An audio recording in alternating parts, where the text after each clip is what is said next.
BJP হ'ল গুণ্ডা দল,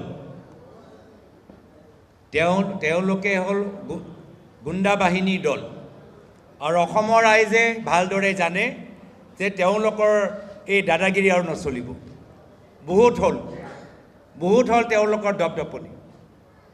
এইখিনি কথা 10 ছেপ্টেম্বৰে কিয় নকৰিলে? 10 ছেপ্টেম্বৰত এইখিনিয়ে কথা কৰিবলগীয়া আছিলে।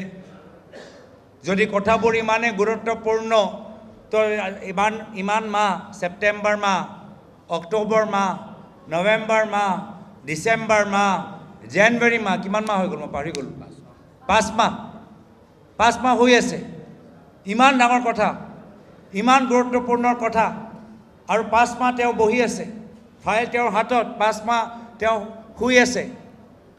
এতিয়া নিৰ্বাচন 2 মাহ চাপিছে, আৰু আমি হিমন্ত বিশ্ব শৰ্মা অসমৰ ৰাইজৰ চুকে কোণে ওচৰত লৈ গৈছোঁ।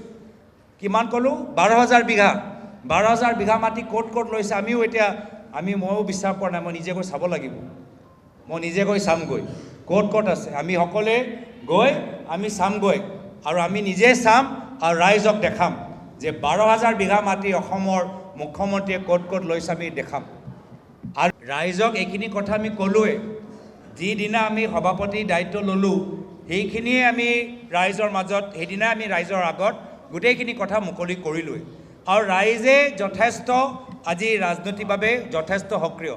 ৰাইজে গম পাইছে যে হিমন্ত বিশ্ব শৰ্মা ডাঙৰীয়া সম্পত্তি পাহাৰ, অভিযোগৰ পাহাৰ, প্ৰায়তো তৰুণ গগৈদেৱৰ 15 বছৰৰ কাৰ্যকাল বিৰুদ্ধে একো নাপালে, সেইকাৰণে খুচৰি এটা ফ্লপ চিনেমাৰ তেওঁ এটা নাটক সৃষ্টি কৰিছে। ৰাইজেও ভালদৰে জানে অসমৰ মুখ্যমন্ত্ৰী অসমৰ জনসাধাৰণৰ বিবেকক সন্মান নকৰে, আৰু সেইকাৰণে এই ধৰণৰ কথাবোৰ কৈ আজি নিজে কিমান শংকিত, নিজে কিমান ভয়াতুৰ, এইটোৱে প্ৰমাণ কৰিছে। ধন্যবাদ।